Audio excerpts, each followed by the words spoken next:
And the trolls looked at that wound and said something we've all heard 1,000 times but never really stopped to question. You are lucky it wasn't her heart. The heart is not so easily changed, but the head can be persuaded. The heart is not so easily changed, but the head can be persuaded.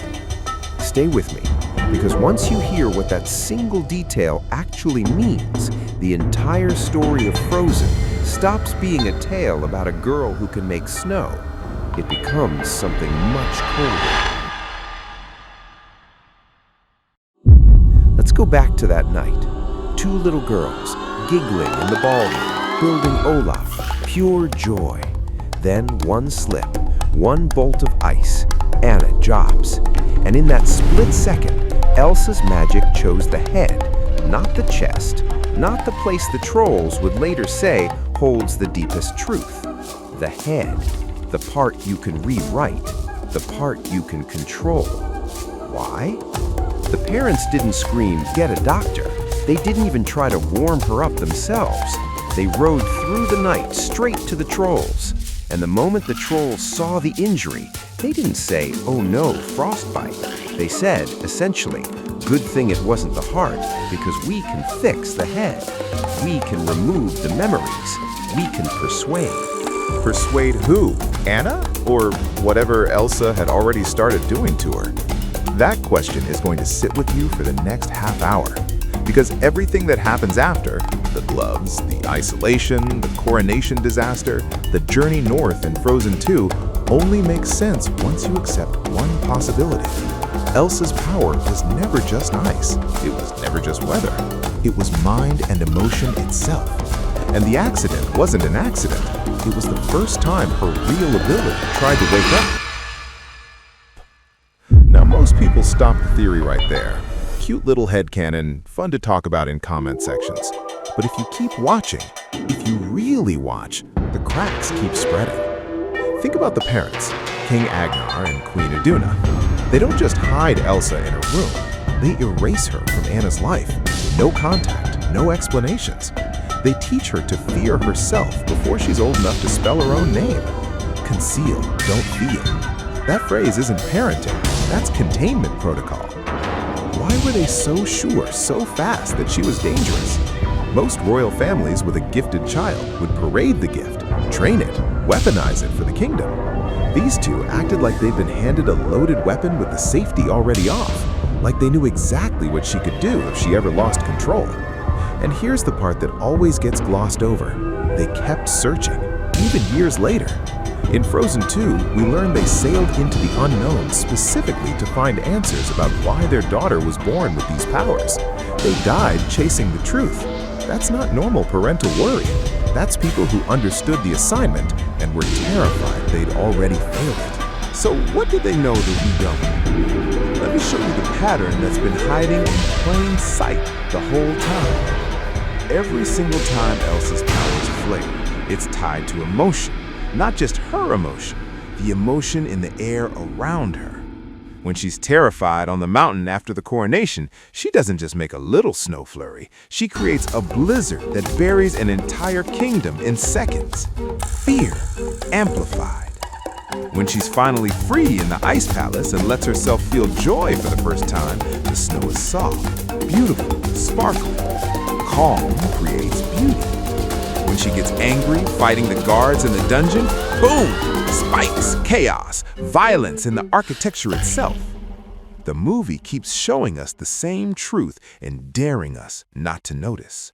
Her magic doesn't just react to feelings, it drinks them, it scales them. It turns one scared girl into a storm that can end a nation, one calm breath into a palace of perfect crystal.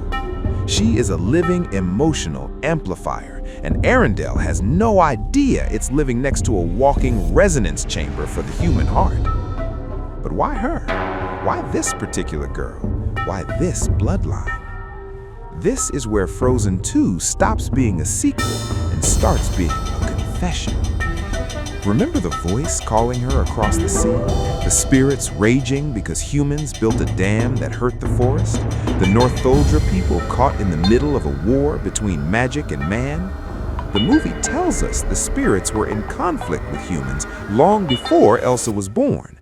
And then, almost as an afterthought, it says Elsa is the fifth spirit, the bridge. A bridge.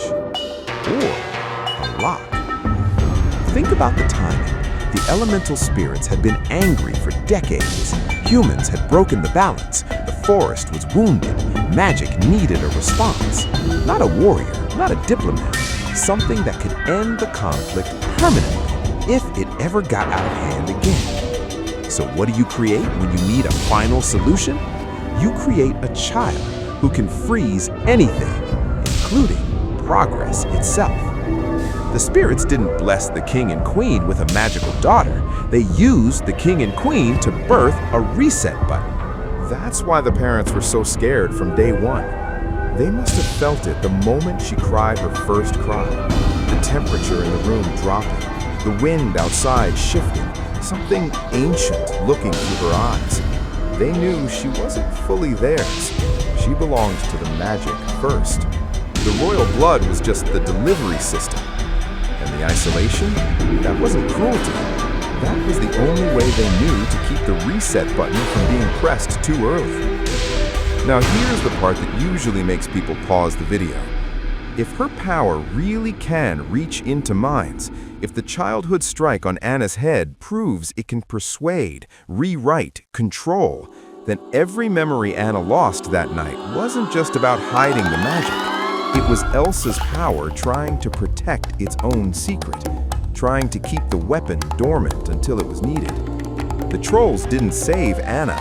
They negotiated with the weapon, and the weapon let them for a while. Let's sit with that for a second, because we're about halfway through, and everything we just talked about, the accident, the fear, the emotions, the fifth spirit, is about to flip. What if the isolation wasn't to protect Arendelle from Elsa? What if it was to protect Elsa from Arendelle? What if every time she felt human love, human connection, human messiness, her power got confused? What if emotions from others started feeding into her like fuel, making the reset function unstable? The parents saw it. They saw their daughter's eyes change when Anna was near. They saw the ice respond to 2 heartbeats instead of 1.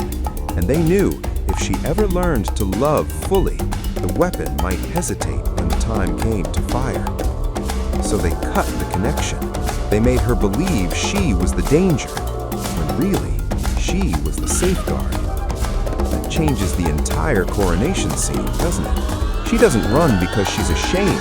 She runs because the moment Anna touches her, the moment real human emotion floods in, she feels the power surge in a way it never has before.